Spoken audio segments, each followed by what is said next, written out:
C'est fait, Najia? C'est bon.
Non, pardon.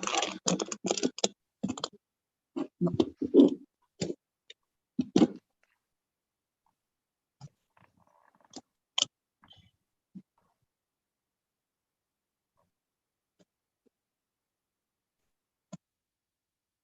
C'est bon, donc on commence. Alors, OK. Alors, bienvenue à toutes et à tous. Je suis heureuse de vous retrouver après notre semaine des seniors qui a été très fructueuse. Alors, la bonne nouvelle, c'est que nous allons avoir souvent des rendez-vous seniors avec des professionnels, toujours pour maintenir votre bien-être et préserver votre santé. Donc, pour ceux qui viennent pour la première fois, je me présente, Nejia Qbej, coach praticien senior. J'accompagne les personnes de plus de 55 ans vers un mieux-être, un épanouissement. C'est ni mon cursus scolaire ni mon expérience professionnelle qui m'a amené vers ce magnifique métier. Un appel de mon être, tout simplement. J'ai donc fondé le premier club pour seniors en octobre 2019. J'ai toujours vécu entourée de magnifiques seniors qui m'ont beaucoup apporté. Je connais parfaitement leurs besoins, leurs ressentis, en fait, tout ce qu'ils ont à l'intérieur, quoi. Et j'aimerais que nous prenions tous conscience de leur importance dans nos vies. On a tous de magnifiques souvenirs près de grands-parents et d'aînés dans la famille avec lesquels on a passé de super moments. On revient toujours avec de grandes sagesses. Donc, pour plus d'informations, vous allez directement sur ma page La Maison du Bonheur. Et là, vous allez trouver toutes les vidéos qu'on a faites et tout ce qu'on fait à la Maison du Bonheur. Voilà. Avec moi ce soir, Fatem Zahra Bensal, qui est aussi coach des affaires et de carrière, qui nous prête gracieusement sa plateforme Zoom et qui va reprendre en arabe afin que le message arrive à tous. Et notre invité ce soir, c'est Dr Bahia Hezzez, que je vais présenter après que Fatem Zahra se présente. Donc, tu peux y aller, Fatem Zahra. Tu reprends et tu te présentes et je te reprends après pour présenter Dr Bahia Hezzez. Alors, السلام عليكم مرحبا بكم معنا اليوم. توحشناكم بزاف من بعد لا سيمين دي سينيور اللي دوزناها مع بعضياتنا، واللي الحمد لله بزاف ديال الناس اللي قالوا لنا بانهم عجباتهم وبغاونا اننا نبقاو نتلاقاو بهم. دونك اول شيء الاسم ديالي فاطمه زهره بنسال، كندير لو كوتشينغ دو كارير اي كوتشينغ دي زافير، وانا جد سعيده انني مع ناجيه في هاد المهمه هذه اللي اختارتني معها، انني نكون معها في هاد يعني الامسيات اللي كديرهم باش نساعدها اننا نوصلوا رسائل اللي كتشاركهم مع الناس باللغه العربيه، الشريحه اللي هم مهتمين انهم يوصلهم يعني توصلهم رسائل باللغه العربيه. ف هادشي اللي كاين. بالنسبه لناجيه فهي قامت بتعريف نفسها، وناجيه هي اول مؤسسه لنادي الناس اللي هما من فئه عمريه من فوق 50 سنه. هاد النادي هذا كيدير تدريب بالمصاحبه للناس اللي هما من هذه الفئه العمريه، يعاونهم باش انهم يتخطاو يعني مشاكل وصعوبات اللي كيعيشوها في هذه الفتره العمريه. كذلك كتقوم بعده يعني انشطه في وسط النادي ديالها. ناجية قباج هي اختارت دير المصاحبه للناس من هذه الفئه العمريه لانها عاشت معهم، تربت معهم وكتعرف الاحتياجات ديالهم، ولهذا هي خصصت يعني هذه المهنة الحالية ديالها أنها تكون كدير المرافقة والمصاحبة لهم. واليوم معنا الدكتور بهية هزاز وناجية غادي تعرفنا عليها دابا شوية. Voilà. Merci Fatem Zahra. Donc, je vais présenter le docteur Hzez Bahia. Alors, elle est médecin généraliste, diplômée en nutrition et en diabétologie de l'Université de Reims, aussi membre de l'Association marocaine de l'hypnose clinique. Dr Hzez assure des suivis nutritionnels pour des patients de tout âge et de toute situation, à savoir les adolescents, les femmes enceintes, les ménopausées, les personnes âgées, les sportifs, bref, tout le monde, quoi. Ces conseils nutritionnels peuvent être préventifs ou curatifs et concernent différentes maladies liées à notre mode de vie, comme le diabète, l'hypertension, les allergies, les cancers et beaucoup d'autres. Ces consultations sont accompagnées d'une étude de la composition corporelle. Ça, c'est pour voir notre pourcentage d'eau, de graisse, de muscles et d'os dans notre corps. Ça, je trouve super intéressant. D'ailleurs, elle va nous en parler plus tard. Elle pratique également des séances d'hypnose clinique. Donc, merci docteur Bahia Hzez d'être là et bienvenue ce soir. Bonsoir tout le monde. Merci Najia pour l'invitation. Merci pour la présentation et je suis ravie d'être avec vous et de partager avec vous ces moments. مرحبا. Barakallahu fik. إذن أول شيء غادي نبداو بالتعريف ديال الدكتورة باهية هزاز. هي طبيبة عامة وهي عضو من نخاف نغلط في الاسم بالعربية ولكن جمعية ما عرفتش واش عندك الاسم بالعربية. لا l'hypnose bon ils appellent ça التنويم المغناطيسي en التنويم arabe. المغناطيسي ولكن ما عرفتش واش عندها اسم محدد باش ما c'est de l'hypnose clinique. Donc إذا فهو التنويم المغناطيسي طبي. utilisation طبي tout à fait. Voilà. Tout à fait.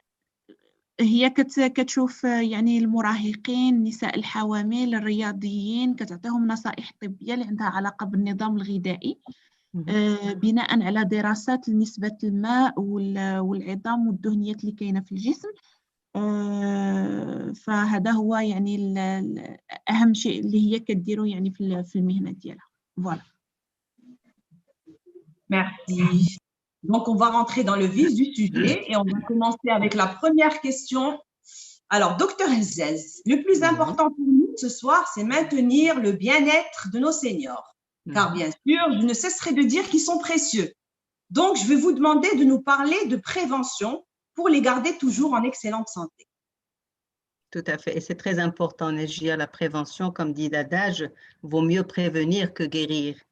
Et c'est de plus en plus vrai parce que la prévention, on peut essayer de comprendre ce qui se passe et essayer d'empêcher la maladie de s'installer.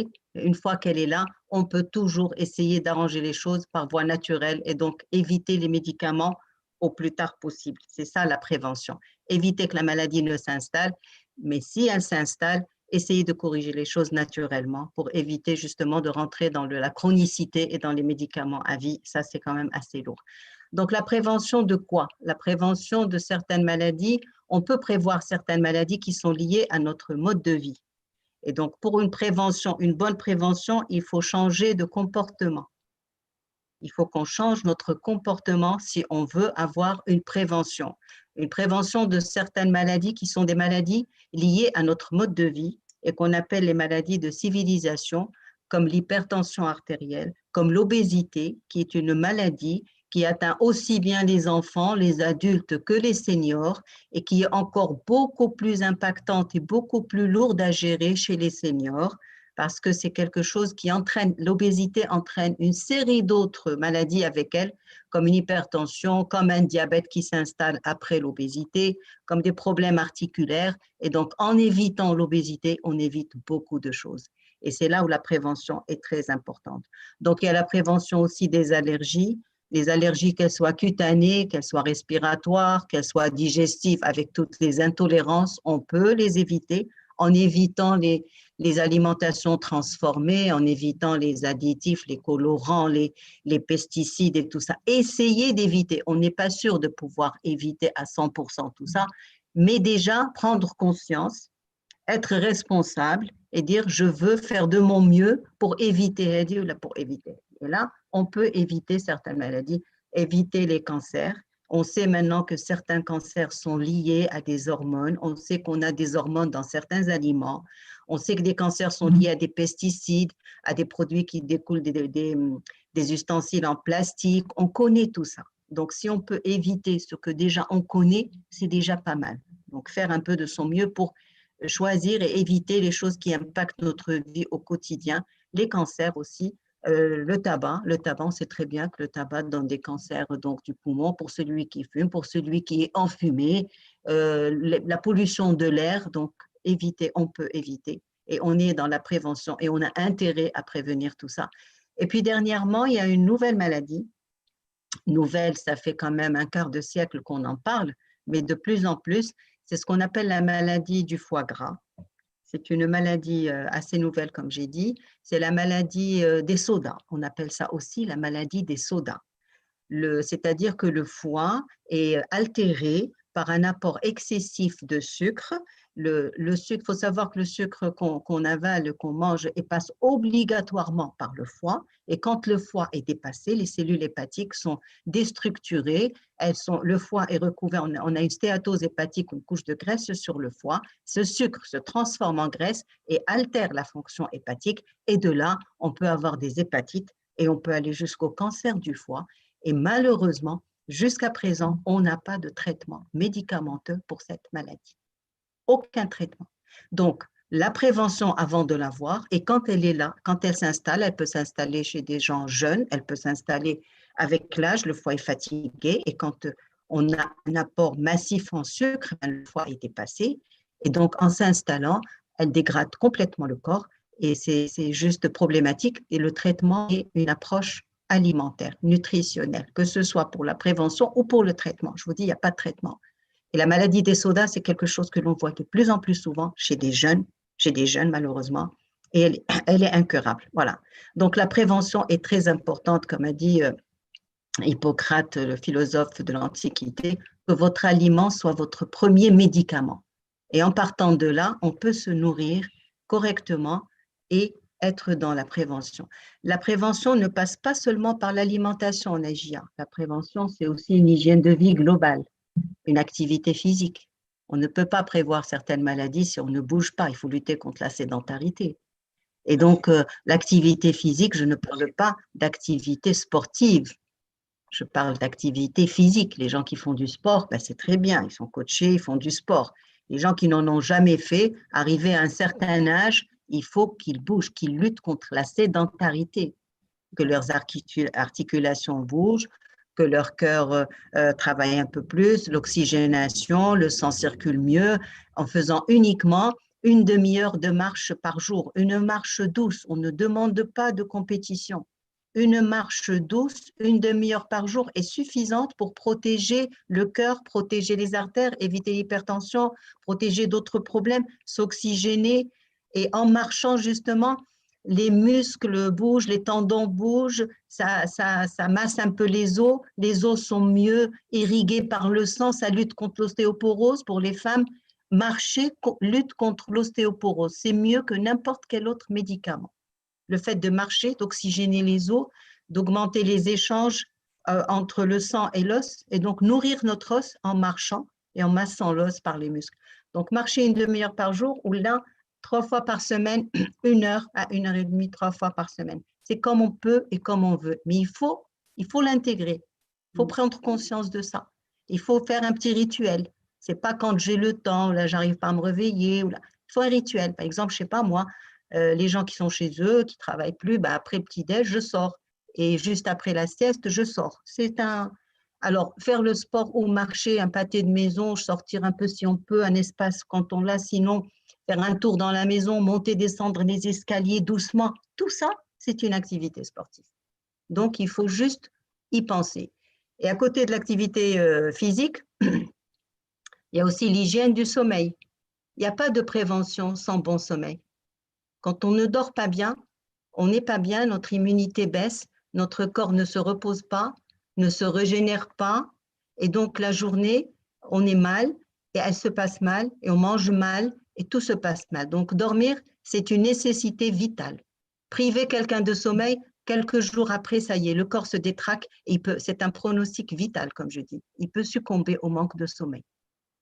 Le corps se désorganise. Pendant le sommeil, le corps, c'est comme s'il était en réparation. Le sommeil est réparateur. Donc, réparer les cellules nerveuses, réparer les muscles, réparer les tendons, réparer les organes. Le corps se repose et se répare. Maintenant, il y a les grands dormeurs, il y a les petits dormeurs. Bon, 6 à 8 heures de sommeil, 7 à 8 heures de sommeil, c'est la moyenne. Les petits dormeurs vont dormir 6 heures. Les grands dormeurs ont besoin de 9-10 heures. Et plus on avance dans l'âge, moins on dort parce qu'on fait des siestes. C'est pas grave, chacun va trouver son rythme. C'est-à-dire qu'au réveil, après une nuit de sommeil, la personne doit se poser la question, est-ce que je suis reposée? Est-ce que je suis bien? Est-ce que ce sommeil a été bénéfique? Là, la réponse, si c'est oui, c'est parfait, le sommeil est bon. Si c'est non, on va chercher pourquoi. Et en particulier, les gens qui ronflent. Les gens qui ronflent passent de mauvaises nuits. Ils ne se rendent pas compte qu'ils ronflent. Ils ne se rendent pas compte. Et s'ils ont un conjoint à côté, il faut demander au conjoint, est-ce que je ronfle et est-ce que je me réveille en sursaut? Si c'est ça, il faut aller rechercher une apnée du sommeil. C'est des gens qui manquent d'oxygène pendant la nuit. Et là, ça peut créer d'autres maladies. Déjà la fatigue le matin, ça peut créer un diabète de toutes pièces, ça peut créer une hypertension artérielle, des problèmes cardiovasculaires, si on fait des apnées du sommeil sans s'en rendre compte. Donc tout ça, c'est dans la prévention. Le sommeil, l'activité physique et l'alimentation, bien sûr, que l'on va détailler. Et le bien-être aussi. Bien sûr, le bien-être, il est physique, il est moral, il est mental, il est psychique. Voilà, c'est une hygiène de vie totale. Le bien-être psychique, il faut se faire du bien. Il faut se faire plaisir. Il faut se donner un peu, être la priorité, se poser les questions. Parce que vous savez, on sait tous ce que aime la tante, la cousine, la maman, les enfants. On fait attention à tout le monde. Mais on ne se pose pas la question, moi, qu'est-ce que je veux? Tout à fait. Moi, qu'est-ce que je veux? Qu'est-ce qui peut me faire plaisir? Et ne pas attendre des autres qui nous fassent plaisir. Que moi, je commence par me faire plaisir. Que je devienne la priorité. Et à partir de là, on se réconcilie un peu avec soi, on apprend à mieux se connaître. Et à partir de là, c'est tout bénef. Donc, si je sais que chanter, me faire plaisir, je vais me mettre à chanter, à lire du Coran, à faire ce que je veux, à lire des livres, à sortir marcher, à dessiner, mais c'est pour moi. Et là, c'est une approche qui est très intéressante. On est de meilleure humeur, on sécrète des hormones du plaisir, de la sérotonine, de la dopamine, et c'est excellent pour l'immunité. On se booste, on se fortifie quand on se fait plaisir soi-même. Si en plus les autres nous font plaisir, c'est tant mieux. C'est tant mieux, c'est que tout va bien. Ouais. Tu reprends, Fatem Sahra? اوكي اذا اول سؤال كان شنو هي الاحتياطات اللي خاصها تكون باش تكون عندنا صحه جيده، وخصوصا كنهضروا على الناس اللي هما من الفئه العمريه ديال اصحاب سن النضج. اذا فالاحتياطات هي كتعاون اننا نتفاداو من الامراض ونتفاداو الادويه، لان خاص تحاول يعني اقصى جهدك انك تحتاط باش ما تطيحش في المرض، باش ما تاخذش الادويه. دونك الحاجه المهمه هي انه خاص يكون واحد التغيير في السلوك، ويكون عندنا واحد النظام جيد. وهذا التغيير في السلوك كيخص الاكل، خصوصا انه كاين مشكل دابا ديال هاد المأكولات ديال هاد العصر اللي هي كتكون لنا مشكله كبيره. مشكل ديال السمنه، مشكل ديال السكري. اذا كل ما تفادينا السمنه كل ما كنتفاداو الامراض. مشكل ديال الحساسيات كذلك اللي نقدروا نتفاداوها اذا حنا تفادينا الاطعمه المضره. ماشي 100%، يعني هاد الحساسيه تقدر ما تكونش، ولكن الانسان يكون واعي بانه بعض المواد عندها واحد التاثير اللي كيقدر يؤدي بنا الامراض ويؤدي بنا الحساسيات. التدخين كذلك، تجنب التدخين، تجنب المشروبات الغازيه، لانه كاين واحد المرض اللي الكبد كيقدر يمرض. ماشي كيقدر، هو يعني بينات لنا الدكتوره بانه فعلا كيمرض الكبد بكثره مشروبات المواد الغازيه بسبب داك السكريات اللي كاينه فيها، واللي كيؤدي لسرطان الكبد، واكثر شيء كيكون عند الشباب، ومشكله انه ما عندوش دواء. كذلك النظام الصحي نقدروا نتفاداو به، يعني او نحتاطوا به. والنظام الصحي يكون داخل فيه الرياضه، يكون داخل فيه الا ما قدرش، الا كاين شي واحد ما كيقدرش يدير الرياضه يقدر يدير المشي. المشي يكون نصف ساعه في اليوم على الاقل، 3 ديال، او الا ما قدرش يوميا 3 المرات في الاسبوع. يكون المشي ساعه او ساعه ونصف. علاش؟ لانه كيحمي الانسان من الجلطات الدماغيه والقلبيه والمشاكل الصحيه عامه. كذلك اضطرابات في النوم، عندنا عدم النوم المنتظم كيؤدي لمشاكل صحيه كبيره، وخاصنا نعرفوا بانه خلال النوم الجسم كيعالج نفسه بنفسه. يعني كاين بزاف ديال الحوايج اللي كيوقعوا ملي كنكونوا ناعسين، والجسم فعلا محتاج هذه الفتره هذه باش انه يعالج نفسه فيها. كذلك عطي الاولويه لنفسك، كون انت هو الاولويه ديال راسك، اهتم بنفسك وقلب على الراحه النفسيه ديالك. علاش؟ لانه كيقوي المناعه ديالك وكيعطيك صحه جيده. فوالا باختصار. Merci Fatem Sahra. Super. Alors donc, on va passer à la deuxième question. Alors, on parle beaucoup de santé ces derniers temps, en rapport surtout avec ce qu'on mange, avec notre assiette. On a tous besoin d'en savoir un peu plus, surtout avec le nombre de méthodes alimentaires proposées. On entend parler de beaucoup de choses dans les médias et on ne sait pas vraiment ce qui est bon, ce qui n'est pas bon. Se perdre. Tout à fait. Voilà. Donc, est-ce que vous pouvez nous éclairer? Tout à fait, il n'y a pas de souci.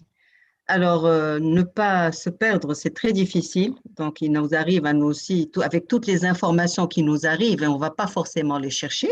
On est là, on ne demande rien, et les régimes, et les solutions, et les nouvelles découvertes et tout ça. Il faut rester quand même logique avec soi-même. La nutrition, l'assiette fait une bonne partie de la santé, et l'alimentation saine à 90% assure une bonne santé. Maintenant, ça ne commence pas dans l'assiette, c'est bien avant l'assiette.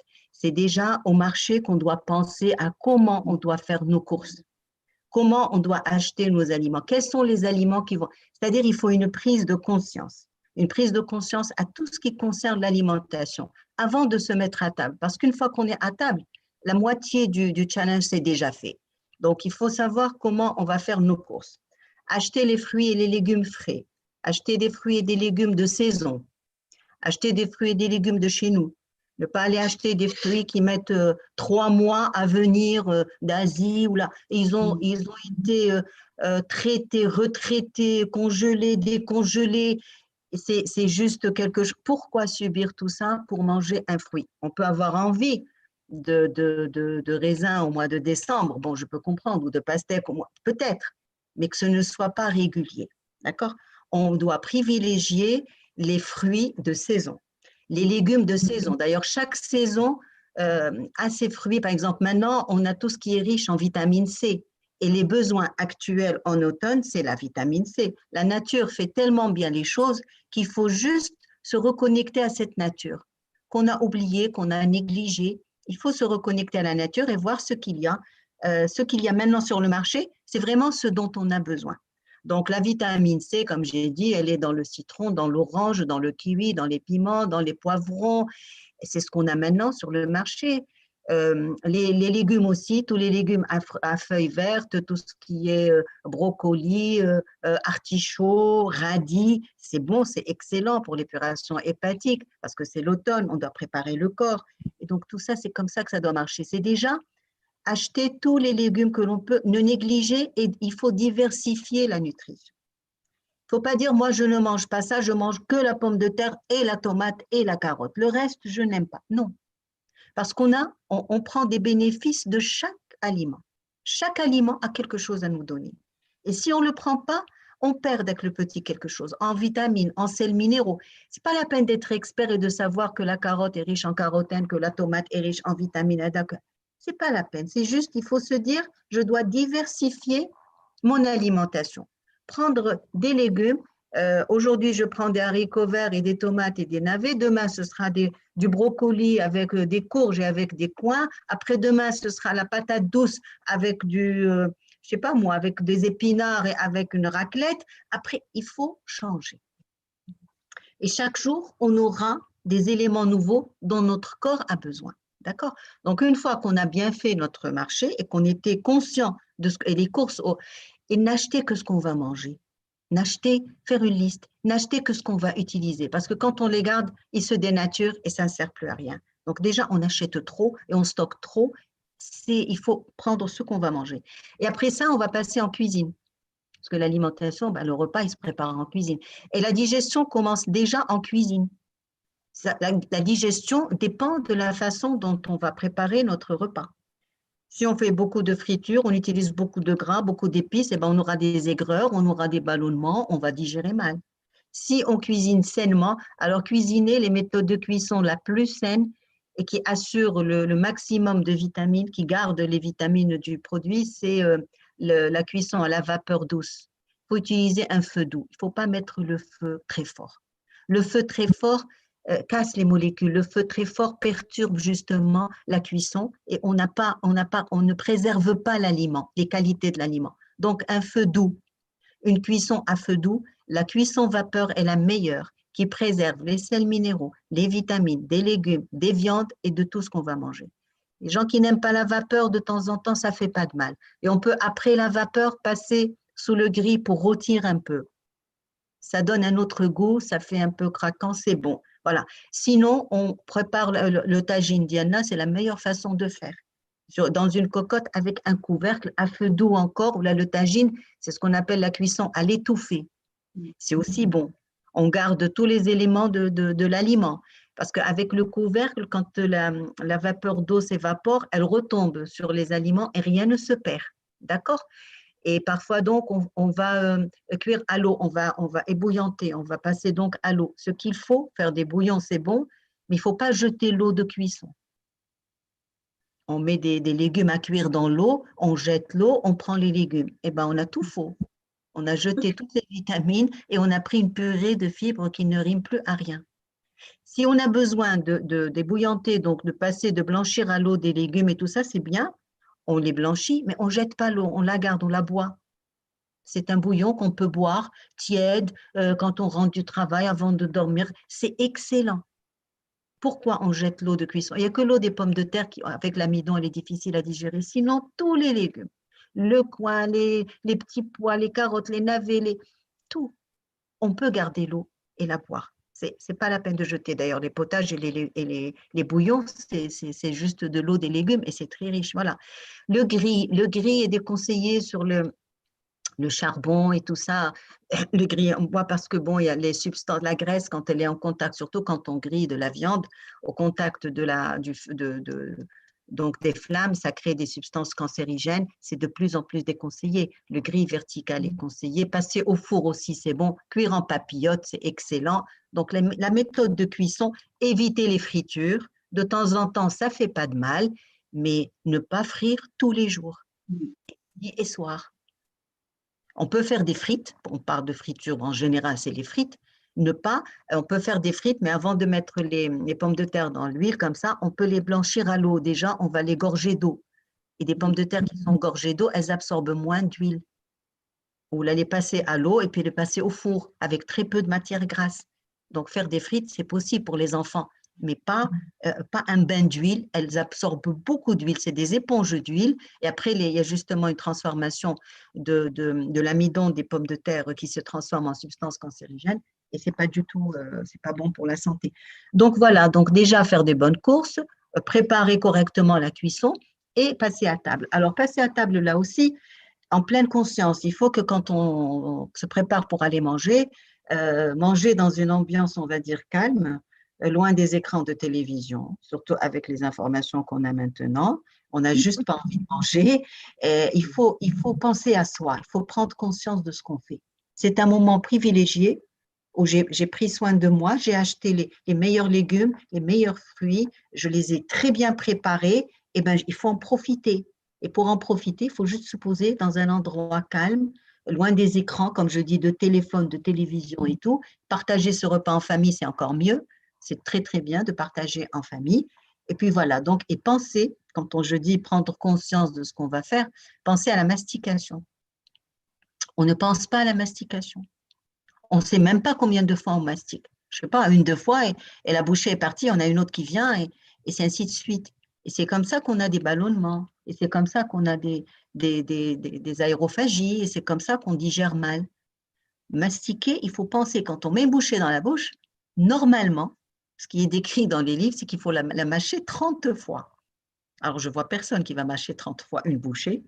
Quand on me dit à monsieur, si je mâche 30 fois, je n'aurai plus rien à manger après, ils auront tout mangé. Vous avez raison, mais bon, 30 fois, c'est exagéré. Mais pensez à la mastication. Et pensez, je ne sais pas, 5, 6, 7, 8, mâcher, parce que la digestion commence dans la bouche. Quand on met la bouche dans la bouche, justement, on a les enzymes de la salive qui commencent déjà à digérer l'aliment. Et donc, l'estomac va avoir un travail qui est déjà entamé. La digestion sera plus facile.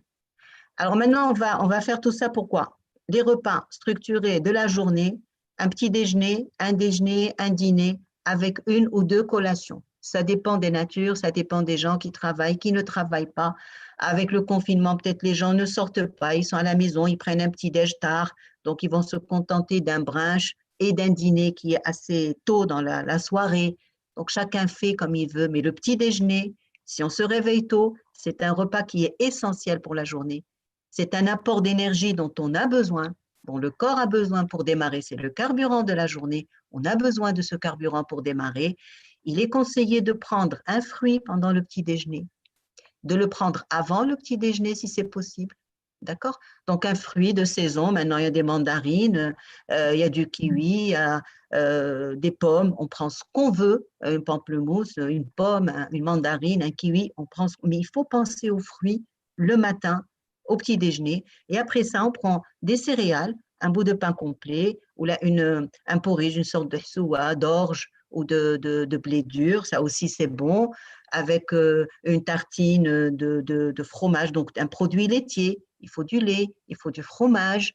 Voilà, un œuf, il faut des protéines. Pourquoi le petit-déj? C'est le repas où on prend le maximum de sucre. Et on commence la journée avec du sucre. On peut très bien avoir un carburant autre que le sucre et prendre des protéines et prendre des vitamines. Rien ne nous empêche de prendre du pain complet avec du fromage, avec une carotte râpée ou avec des petites tomates cerises ou avec, je ne sais pas, quelque chose d'autre que le miel, le sucre, la confiture. Le petit-déj n'est pas forcément sucré. On peut le mettre sous une note salée, ne pas exagérer en sel non plus, mais on peut inverser la donne pour ne pas consommer beaucoup de sucre. Si on prend un fruit, on est bien servi pour le petit déjeuner. Évitez les jus parce que les jus, c'est un apport de sucre rapide qui va faire monter la glycémie très rapidement. Et après, on va se sentir mal après très rapidement et on va avoir besoin de sucre et on va reprendre du jus et comme ça, on ne va pas s'en sortir. Prendre le fruit entier avec ses fibres.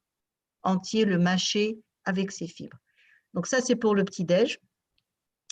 Les gens qui prennent un petit déj tôt peuvent prendre une petite collation en attendant le déjeuner s'il est tardif. La collation est faite on peut prendre des oléagineux, des amandes, des noix, des raisins secs, des pruneaux. Ça, c'est très bon. C'est très riche en oméga 3. C'est riche aussi en sucre naturel et on se fait du bien et on recharge un peu les batteries si le déjeuner est assez tard. Voilà. Le déjeuner, normalement, et le dîner doivent être faits d'un apport de fruits et de légumes, et les légumes doivent représenter la moitié de la ration alimentaire. Si on prend notre repas, on le met dans une assiette, on doit avoir la moitié de l'assiette qui est remplie par des légumes, le quart par une viande, et l'autre quart par des céréales, par des féculents. Alors, on peut avoir un petit bout de pain, on peut avoir du riz, on peut avoir des lentilles, on peut avoir des haricots blancs, les fruits secs, les légumes secs plutôt, les légumineux sont très riches en protéines végétales. Et ces protéines végétales sont très intéressantes pour le corps. Les protéines, c'est la base, c'est la structure du corps, c'est la charpente du corps. Les protéines sont soit animales, soit végétales. Les animales, c'est tout ce qui est viande, viande rouge, poulet, poisson, œufs, ça c'est les protéines animales. Elles sont bonnes, mais il ne faut pas trop en prendre parce qu'elles contiennent une graisse quand même qui est hétérogène, qui est mauvaise. Mais les protéines végétales sont très bonnes aussi pour le corps et on peut en prendre à tous les repas sans problème. Surtout en ce moment, les féculents, c'est un apport justement de calories qui est généreux et un apport en protéines qui est bon. Donc, il faut en profiter. Les lipides aussi, c'est un apport qui est important. Le corps a besoin de graisse pour fonctionner. Le cerveau est fait à 99% de graisse. On a besoin de graisse pour vivre. La peau a besoin de gras, la vésicule biliaire a besoin de gras pour travailler. Les yeux ont besoin de gras. On a besoin de gras. Mais ce n'est pas n'importe quelle graisse et pas n'importe comment. Si on prend les graisses justement animales, préférez les graisses animales, pas les graisses végétales. Les graisses végétales, c'est tout ce qui est beurre, c'est tout ce qui est fromage. Évitez et prendre des allégés si c'est possible. Et les graisses végétales, c'est tout ce qui est huile, l'huile de première pression, l'huile d'olive, l'huile d'argan, l'huile de tournesol aussi, c'est bon. Et c'est ce qu'il y a dans les oléagineux, dans les amandes, dans les noix, dans l'avocat, dans beaucoup d'aliments qui nous font du bien. Donc, prendre ces graisses-là. Les sucres, on a parlé des sucres. Bon, les sucres, il y a des sucres simples et des sucres complexes. Le sucre simple, c'est le sucre blanc qu'on rajoute. Ça, il faut absolument se mettre dans la tête une chose, éviter de rajouter du sucre à notre alimentation. Le sucre blanc, le sucre que l'on met et que l'on touille, il faut éviter parce qu'on a suffisamment de sucre dans ce qu'on mange et ce sucre ne passe pas dans le corps, il est stocké et il nous fait beaucoup de mal. C'est ce qui se stocke sous forme de graisse. Et il nous fait beaucoup de mal et il épuise notre pancréas, justement. On peut créer un diabète de toutes pièces chez une personne qui n'a jamais été prédisposée à faire du diabète. Si elle prend trop de sucre et si elle le stocke dans son corps, elle va épuiser son pancréas, elle n'aura pas suffisamment d'insuline et un jour, son corps ne pourra plus gérer ce sucre. Et on se retrouve devant un diabète. Voilà. Donc, ne pas ajouter de sucre. Les fruits sont suffisamment sucrés. Même les fruits, il y a des gens qui disent, moi je dîne pas, je mange pas, je prends rien, je prends des fruits. On a l'habitude chez nous, comme on est un pays où il y a beaucoup de fruits, ils sont très bons nos fruits, d'en manger beaucoup. D'en manger le soir, on peut faire un dîner de fruits. C'est pas bon. C'est du fructose, c'est très sucré. Et on va stocker, le foie justement va avoir du mal et va stocker ce sucre du fruit. Un peu de chaque, un peu de tout et un peu de chaque, et puis voilà. C'est surtout rester dans cet équilibre. Il ne faut pas perdre de vue l'équilibre. Le dîner, donc on a parlé du déjeuner où on doit avoir une protéine, que ce soit un poisson, du poulet, de la viande rouge, ce n'est pas interdit, mais pas en grande quantité. Il est conseillé d'en prendre 2 fois par semaine, d'en prendre 100 grammes ou 120 grammes maximum, pas plus, 2 fois par semaine, de compléter par les protéines végétales, comme on a dit. Une journée sans protéines en prenant des lentilles ou des haricots blancs ou des pois chiches, c'est excellent. Ça fait l'affaire avec des légumes et des fruits. C'est parfait. L'apport est assuré. On peut prendre des œufs aussi à la place. Le poisson est à privilégier. Il est très riche en protéines, riche en oméga 3. Quel poisson? Alors là aussi, la question se pose. Les poissons, avant, on disait prenez du poisson. Maintenant, attention, il y a certains poissons qui nous font du mal. Les poissons sauvages, les grands poissons prédateurs, c'est des poissons qui sont pleins de métaux lourds et qui sont donc toxiques pour le corps. Et il faut prendre, chez nous, on a la petite sardine de nos côtes, elle est juste magnifique et merveilleuse. Il faut prendre des sardines. C'est les plus nutritives, les plus riches en oméga 3 et les moins intoxiquées par les métaux lourds. Si les petits poissons aussi de nos côtes sont bons, les produits d'élevage comme les truites, les saumons, éviter l'élevage parce que qui dit élevage dit comme il faut que ce soit un élevage bio, sinon c'est des hormones, c'est des antibiotiques et c'est beaucoup de choses. Voilà. Donc varier son alimentation, prendre une fois du poulet, une fois, si c'est bio, c'est tant mieux, si c'est pas bio, c'est pas grave, juste ne pas en prendre beaucoup et varier et laisser le corps justement, laisser le temps au corps d'épurer, de se débarrasser de ces toxines. Voilà. Et en mélangeant les légumes et les crudités avec ces protéines, on favorise la digestion. Commencer un repas par des crudités, ça stimule la digestion, ça libère les enzymes de la digestion, c'est bon. Maintenant, il y a des gens qui ne supportent pas les crudités, qui, à force de vouloir bien faire, prennent des crudités midi et soir. Là, il faut éviter, quand ils sentent qu'ils ont des gaz, il y a parfois des petites colites, des irritations. Il faut faire 1 ou 2 jours sans crudité, favoriser les aliments cuits et après reprendre la crudité. Les crudités, parfois, ne sont pas bien tolérées. Sinon, voilà, donc des légumes, des crudités, une protéine. Et le fruit, je préfère que les gens le prennent en dehors du repas parce que la digestion du fruit, une fois que l'estomac est plein par des protéines et par des légumes et tout ça, il y a une fermentation. Le fruit arrive avec son sucre, il y a une fermentation et quand ça passe au niveau de l'estomac et que ça arrive au niveau de l'intestin où il y a une absorption, eh ben malheureusement, on n'absorbe pas tout ce qu'on pouvait absorber de ce fruit. Donc, si on le mange à distance du repas, on en profite mieux, on le digère mieux. Et ça peut nous faire la collation de l'après-midi. Voilà, si on a bien mangé, on arrête et 1 heure après, on prend le fruit. Et puis voilà, pour le dîner aussi, un potage de légumes, des céréales, donc du riz, de la quinoa, des pâtes, un produit laitier, surtout pour les seniors, justement, pour les os, pour beaucoup de choses, un produit laitier. Le lait a été très souvent diabolisé. On revient beaucoup sur ce qu'on a dit sur le lait. Si on n'a pas d'intolérance au lait, on n'élimine pas le lait de notre alimentation. On ne supporte pas le lait, on prend des fromages, on prend des yaourts, mais il faut un apport de produits laitiers le matin et le soir, en milieu de journée. Terminer un repas par un fromage ou par un yaourt, ça fait du bien. Voilà. Donc, c'est des choses qu'on a à prendre de l'alimentation. Voilà, je pense qu'on a fait le tour de la journée. Il y a des gens qui prennent des collations. Alors, la collation, ça peut être aussi un yaourt, une petite salade de fruits qu'on prend en dehors du repas, en collation. Si le dîner est encore loin, c'est tant mieux. Sinon, si on va dîner, alors on dîne tôt et on prendra le fruit à distance du repas pour être bien calé. Ne pas dormir avec une sensation de faim. Ne pas dormir avec le ventre vide.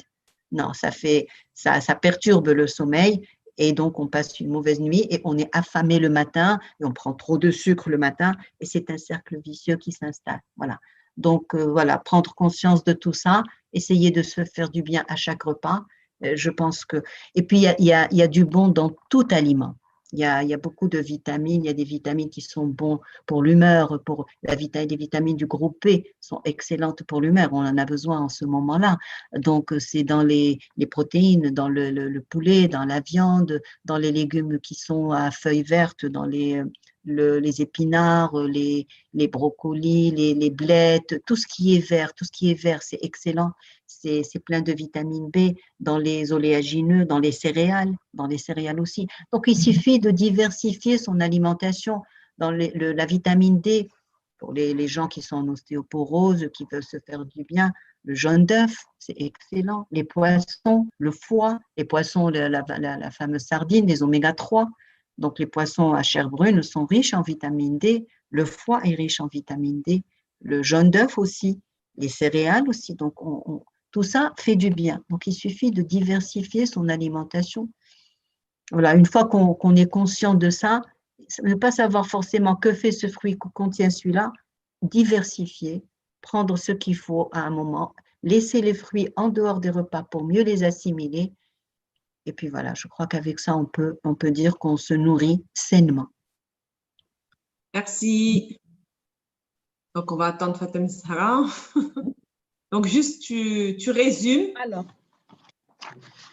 السؤال الثاني كان غالبا ما كنتكلموا على الصحة وعلاقتها مع الأكل. إلا ممكن تشرحي لنا هذه النقطة. إذن الدكتورة بهية تكلمت على بزاف ديال النقط، أنا غادي نحاول نلخصهم. قالت لنا بأنه خاصنا نكونوا واقعيين، لأنه ضروري الإنسان كيتلف مع هاد كثرة المعلومات اللي كنسمعوها. فالصحن الصحي ديالنا تيعطينا صحة جيدة، لكن قبل ما نهضروا على الصحن، يعني قبل ما نهضروا على شنو غادي ناكلوا، خاصنا نفكروا من الاول. بحال الا قلتي العمليه كتبدا من الاول، ملي كنخرجوا باش اننا نشريو، ملي كنمشيو للسوق باش اننا نشريو، خاصنا نفكروا في شراء المواد الصحيه، لانه هي اللي كتخلينا ناكلوا صحي. خاصنا نشريو خضر وفواكه طريه اللي تكون عندنا من البلاد ديالنا، يعني ماشي ناخذوا شي حاجه اللي هي مشريه من بلدان اخرى. علاش؟ باش نتفاداو اننا ناكلوا حاجات اللي هي مجمده لمده طويله، اللي جات من بلدان اخرى واللي كتكون مجمده. كل فتره في السنه وكل موسم عنده فواكه ديالو وخضر ديالو. حنا خاصنا نشوفوا شنو كاين في السوق ونحاولوا اننا ناكلوه، لانه اي حاجه كاينه في السوق فهي اللي صحيه لينا في هذه الفتره من السنه.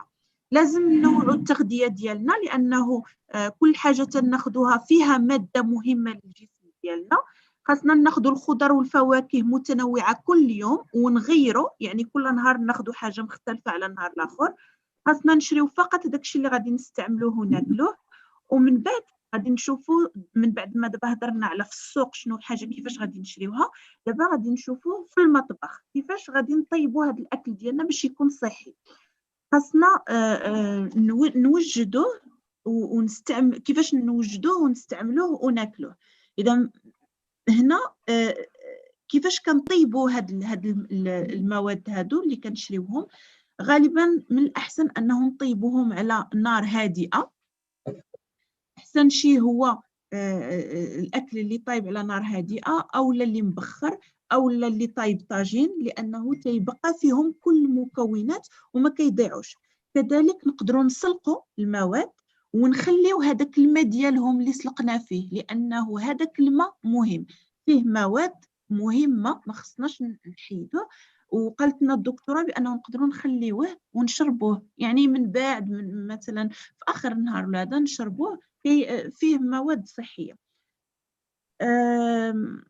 كل ناكلوا الخضر ونخليو الماء المغلى ديالها، الا الطماطم، لانه الطماطم الماء ديالها لي بوم دو تير، البطاطس، الا البطاطس، عفوا الا البطاطس، لانه كيكون واحد التفاعل في الماء ديالها. من بعد قلت لنا على المشوي على الفحم، نتفاداوه. علاش؟ لانه هذاك يعني داك الشواء كيخلي واحد المواد في اللحم، فمن الاحسن نتفاداوه باش ما يتسرطنش، ما يؤديش لنا الامراض. نتفاداو القلي، نقدروا مره اننا نقليو ولكن ماشي يوميا. ومن الاحسن بالنسبه للبطاطس مثلا الا بغينا نقليوها نسلقوها واحد شويه وعاد نحطوها في الفران، نتفاداو اننا نقليوها في داك الزيت بزاف. دابا من بعد دزنا للطاوله، يعني ملي غادي نجلسوا باش ناكلوا. اول حاجه المحيط اللي غادي نجلس فيه خاصو يكون محيط هادئ، بعيد على الصداع، بعيد على التلفزيون، على الضجيج. نحط الماكله ديالي ونتمتع بها مع العائله ديالي. نفكر في عمليه المضغ، لانه بزاف منا ما كيمضغوش مزيان. ويعني هي الدكتوره قالت لنا انه الواحد الا لقى يمضغ حتى 30 مره، ولكن على الاقل حنا نديرو غير 7 8 د المرات نمضغو مزيان قبل ما نسرطوا الاكل ديالنا. علاش؟ لانه كيسهل لنا على المعده، كيسهل عليها عمليه الهضم. من بعد تكلمت لينا على شنو يعني يوم مثالي ديال التغذيه كيفاش يقدر يكون. فقالت لنا بانه في الفطور مهم جدا، هذه الوجبه ديال الفطور هي جدا مهمه. خاص يكون فيها فاكهه ديال الموسم، يكون فيها الخبز، الجبن، البيض، الحليب. خاصنا ناخذ فيها بروتينات، خضر وفواكه، اي شيء من غير السكريات، لانه السكريات كتهلك. نتفاداو العواصر ونعوضوهم بفواكه. ناخذوا الفطور بالنسبه للناس اللي كياخذوا الفطور بكري يقدروا ياخذوا واحد نقولوا سناك خفيف من بعد الفطور، يكون فيه مثلا تمر او شي حاجه اللي هي خفيفه. من بعد الغداء خاص يكون فيه الخضر يكونوا في النص ديال الصحن، يعني الصحن ديالنا النص ديالو يكونوا خضر، الربع يكون اللحم والربع الاخر يكون قطاني رز او لا خبز. خاصنا ناخذوا البروتينات مزيان هي كتقولنا من الاحسن ناخذوا البروتينات النباتيه اكثر. الدهنيات هي مهمه ولكن ناخذوا الدهنيات اللي هي مزيانه، مثلا اللي كتجينا من زيت الزيتون، كتجينا من لافوكا مثلا. السكر الابيض نتفاداوه بالمره، علاش؟ لانه يتجمع في الجسم ديالنا وكذلك ياثر لنا على نسبه الانسولين وتقدر يؤدي لنا للسكري. نتفاداو اكل الفواكه بالليل. وحنايا الاكثريه ديال الناس يعني كيقول لك ناخذ فاكهه خفيفه في الليل ونمشي نعس، مع انها مضره. نتفاداو اننا ناكلوهم بزاف في الليل. لازم يكون توازن في الاكل. وبالنسبه لوجبه العشاء يكون فيها حتى هي خضر، يكون حليب، يكون جبن، يكون ياغورت. بالنسبه للحم يعني الانسان ما يزيدش على 120 غرام ديال اللحم ماكسيموم في الاسبوع. اعتقد ياك دكتوره في الاسبوع une ou deux fois par semaine, pas plus. مرة أو جوج المرات في الأسبوع. ومن الأحسن الإنسان يأكل أكثر شيء الحوت يعني يأكلوا بنسبة كثيرة، ولكن انتبهوا بأنه ماشي أي حوت. بالنسبة للحوت اللي هو كبير تبين بأنه كيقدر يؤدي المشاكل، فالإنسان يمشي للسردين مثلا اللي هو أحسن شيء وغني بالأوميغا 3 لاطكويت، السومو. وكذلك نتفاداو الحوت اللي هو مربي ديلفاج. هو لو سومون إلا ترويت هما داك لو سومون هما هادو بجوجهم، هادو نتفاداوهم الا كانوا لانهم اكثر شيء كيكونوا مربيين. فوالا. بالنسبه للفواكه قالت لنا بانه احسن شيء انه ناكلوها خارج الوجبات. علاش؟ لانها كتاثر على عمليه الهضم. واحد النصيحه اللي عجبتني هي انه ما نعسوش بكرشنا خاويه. نو الا فيك الجوع كل الا فيك الجوع كل نعس وانت فيك الجوع. علاش؟ لانه لا غد ليه ملي كتفيق كتفيق فيك الجوع، اذا فكتفيق كتاكل اي حاجه. تقدر تكثر من الماكله ديال السكريات هادشي يعني وما كتنعش مزيان عندنا البروتينات والخضر الخضراء وهادو كلهم جيده للمزاج ديالنا. ناكلوا الحاجه اللي فيها فيتامين د، صفر البيض، السردين، الكبده، هادو كلهم مزيانين. على العموم ننوعوا في الغداء ديالنا ويعني كل مره ناكلوا حاجه يعني مختلفه، وركزات على قضيه الفواكه انه نخليوها خارج الوجبات. بعد قلنا فنعتقد هادشي اللي كاين. جو بونس كو سي تو. Ouais, c'est bon. Merci Fatima. Donc, on va passer à l'autre question. Alors, beaucoup de personnes avec l'âge oublient de boire, notamment les seniors. On est des fois obligé de leur rappeler ou de poser une bouteille d'eau à côté d'eux. Pouvez-vous nous expliquer l'importance de l'eau pour le corps? L'eau, c'est la source de toute vie sur Terre, aussi bien humaine qu'animale, que végétale. L'eau, c'est la source de la vie. Et les gens oublient de boire, on oublie de boire. Et les gens âgés, il faut savoir qu'on a, normalement, on doit avoir plus de 50% du poids de notre corps en eau. On doit être, pour avoir une bonne hydratation du corps, on doit être à 60% du poids de notre corps en eau. Et grâce justement à un appareillage qu'on appelle l'impédencemétrie, c'est une méthode qui nous permet de mesurer, d'étudier la composition corporelle. Et cette méthode a permis de voir que la majorité des gens ont très peu d'eau. On a parfois des gens qui n'ont même pas 30% d'eau dans leur corps.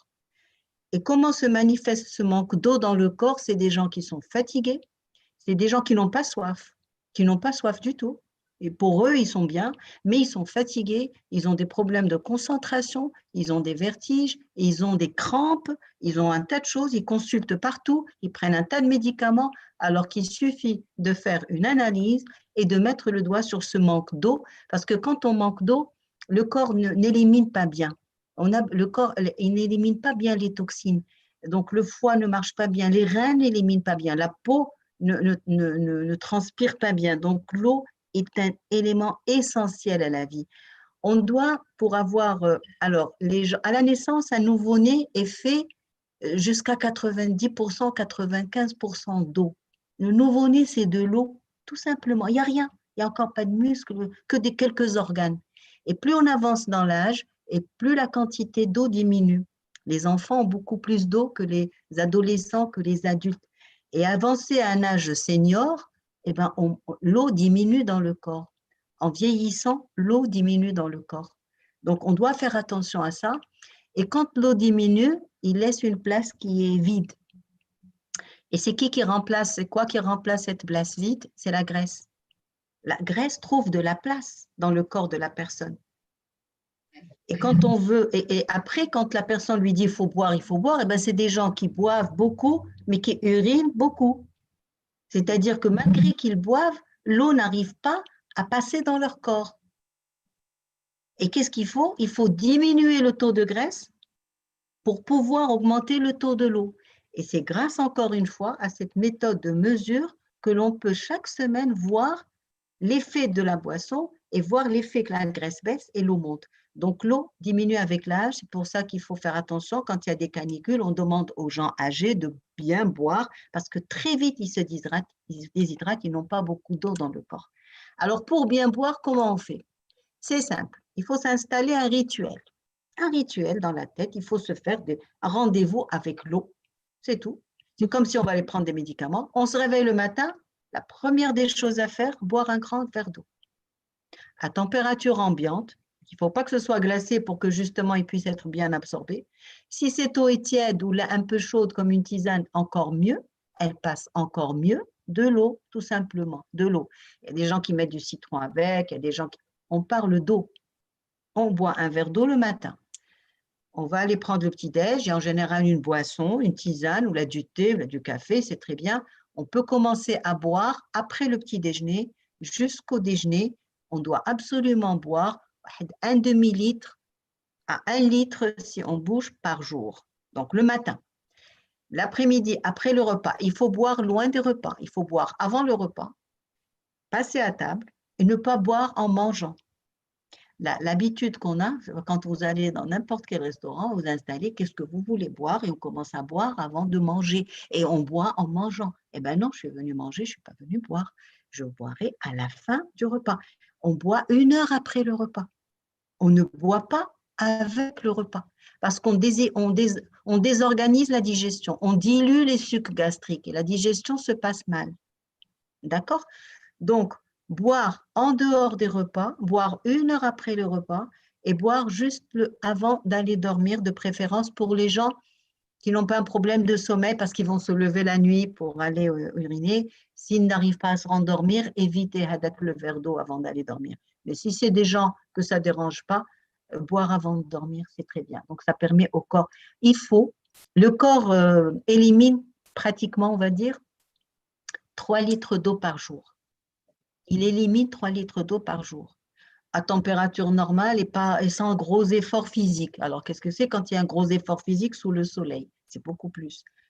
Donc, pour éliminer ces 3 litres d'eau par jour, 1,5 litre, c'est par les urines. Et le 1,5 litre l'achor, c'est par la transpiration, la respiration, les circulations de sang, c'est par les réactions métaboliques qui se passent dans le corps. Donc, il y a beaucoup d'eau qui sort. Et il faut au moins apporter au corps 2 litres d'eau par jour, 2 litres à 2,5 litres. Il faut les boire. Donc, si on boit un grand verre au réveil, on boit un demi-litre le matin, on boit un demi-litre l'après-midi, on prend des tisanes, on prend du thé, tout ça, c'est de l'eau. Et le soir, on reprend une tisane, ça fait déjà 2 litres et un peu. C'est très bien. Et l'autre litre qui va manquer au corps, il va l'amener par les réactions métaboliques qui vont se passer dans le corps. Donc, assurer minimum 1,5 litre au bas mot, 2 litres en moyenne pour être sûr d'avoir et ne pas boire. Comme bon, il y a des gens qui me disent, moi, vous m'avez dit de boire 1 litre, ben, je me suis réveillée, j'ai bu 1 litre. Ben non, c'est de la tuyauterie. Vous allez remplir l'estomac, remplir la vessie, aller uriner. C'est très bien, vous lavez les tuyaux, mais vous n'en profitez pas. Donc, pour que cette eau soit bien absorbée, il faut boire à petite gorgée. Il faut vraiment boire à petite gorgée. Et là encore, il faut prendre conscience de ce qu'on fait. On ne prend pas la bouteille et on la prend. Non, il faut boire petite quantité, à petite gorgée, et on comprend ça parce qu'au début, quand on prend conscience de ça et qu'on commence à boire, c'est un va-et-vient aux toilettes incessant. C'est le début. Mais quand on sait boire, on remarque qu'on ne va plus autant aux toilettes et pourtant on boit plus. Et là, c'est le bénéfice. Là, le corps commence à récupérer cette eau pour lui, pour le muscle. Vous savez que le cœur, c'est un muscle. Et quand on manque d'eau, ben, le cœur ne se contracte pas bien, tout simplement. On peut avoir des problèmes cardiaques parce qu'on manque d'eau. Le cœur est le premier, c'est l'organe noble qui a le plus. Quand on boit, on voit nos muscles se gorger d'eau. Et c'est très bien. On a des crampes musculaires quand on manque d'eau. Alors, une crampe au cœur, c'est quelque chose qui fait mal.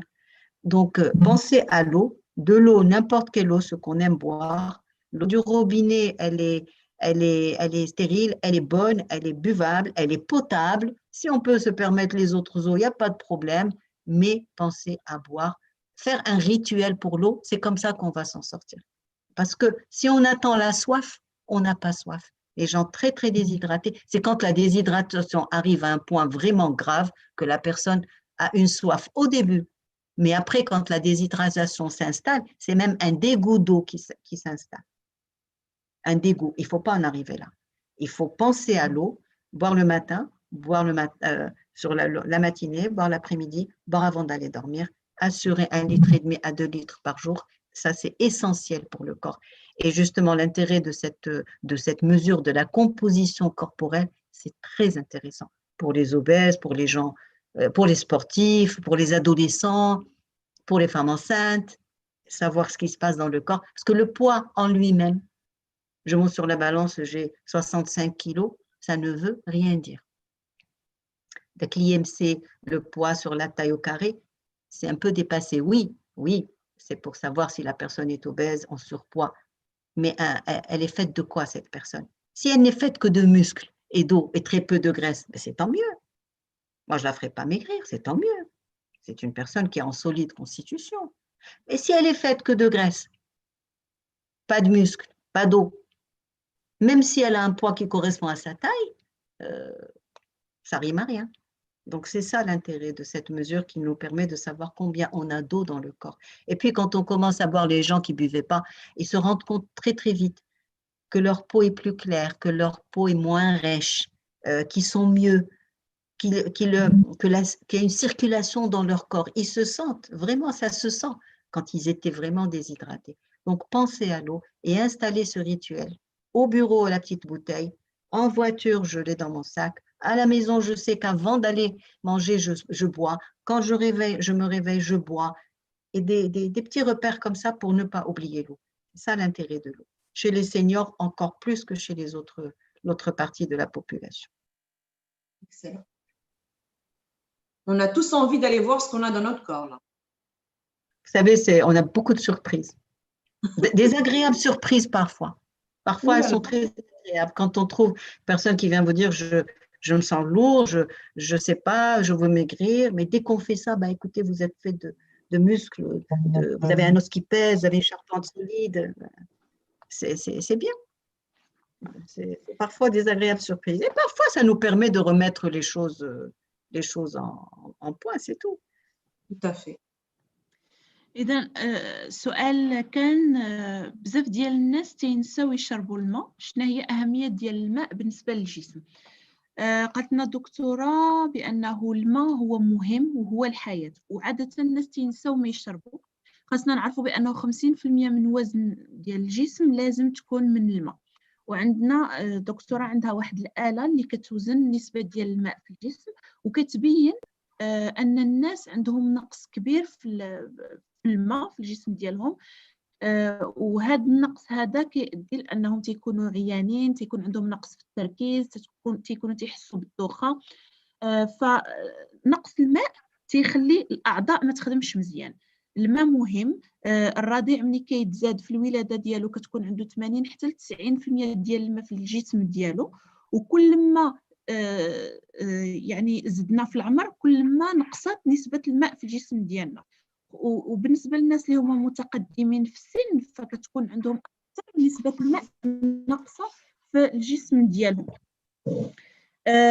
اللي كيوقع هو انه كل ما نقص الماء في الجسم كل ما عوضوه الدهنيات كياخذ المكان ديالو. وواخا كيحاول الانسان انه يشرب الماء باش يعوض، يعني كياخذ منه وقت. علاش؟ لانه كيخصو ينقص داك الدهنيات من الجسم ديالو. اذا الاقتراح ديال الدكتوره هو انه يكون عندك موعد مع الماء. في الصباح خاصك تشرب كاس د الماء ملي تفيق، او لا تشربه مع تيزان ولا مع حامض. المهم انك تشرب الماء على الاقل تشرب من واحد نص لتر حتى لتر ديال الماء في الصبح. لازم تشرب الماء خارج الوجبات وما تشربش وانت تتاكل. حاول انك تشرب ساعه من بعد الوجبه، لانه ملي كتشرب وسط الوجبه كتخربق الهضم ديالك. الشرب قبل النوم حتى هو مزيان. بالنسبه للناس اللي عندهم عادي يقدروا يشربوا يعني قبل النوم، بالنسبه اللي غادي يبرزطهم لانه غادي يضطروا انهم يفيقوا للمرحاض فيقدروا يتفاداوه. الجسم ديالنا تيخرج 3 لتر ديال الماء يوميا، كتخرج منه لتر ونص اللي كتمشي في التبول، لتر ونصف اللي كتمشي في التعرق وفي الدوره الدمويه والحاجات الاخرين. لذلك خاصنا ضروري نشربوا من لترين حتى لترين ونصف في النهار، وما نشربوهاش كلها في دقه واحده. خاص تكون متفرقه بشويه بشويه.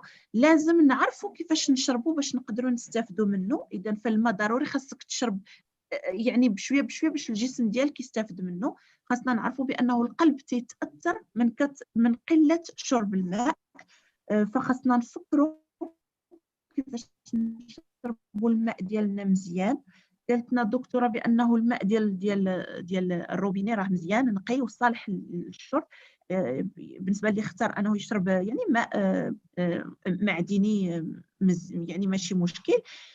خاصنا نتفاداو نشربوا الماء بزاف باش نتفاداو الجفاف في الذات ديالنا. والماء عنده تاثير كبير على البشره وعلى الدوره الدمويه ديالنا. وبالنسبه للناس الكبار عنده تاثير اكثر اذا كان عندهم نقص في شرب الماء. فوالا. Merci. Alors, des fois, avec l'âge, on a tendance à avoir peur de ce qu'on mange. On a peur d'avoir le diabète, on a peur d'avoir l'hypertension, on a peur de toutes les maladies. Des fois, au contraire, on a moins d'appétit et donc on a souvent des carences. Est-ce que les compléments alimentaires sont utiles ou bien on peut les éviter? On doit les éviter.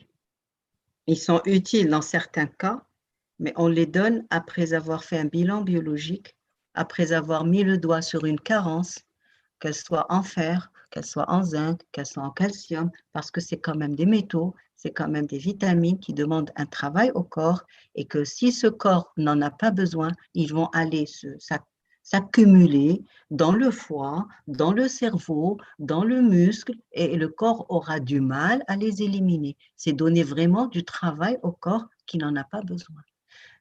Si on mange de cette façon-là, si on mange diversifié, si on n'a pas de problème de digestion, si on essaye de manger sainement et de vivre dans une ambiance saine et sereine, il n'y a pas de raison de prendre et de bouger et de lutter contre la sédentarité et de boire suffisamment d'eau. Tout ça participe à une bonne absorption des aliments et des nutriments et des vitamines que l'on va manger. Et de cuire, comme on a dit. C'est une chaîne où les choses sont impliquées les unes avec les autres.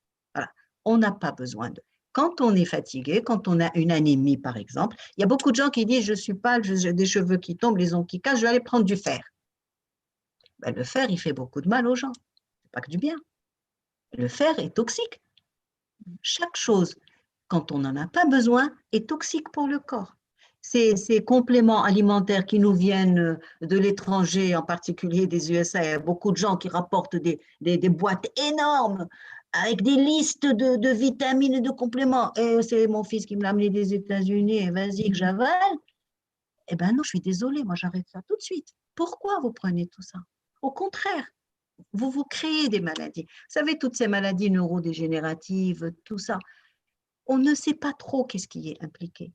On incrimine beaucoup les métaux, on incrimine beaucoup le stockage de ces éléments dans le corps. Donc, il vaut mieux éviter.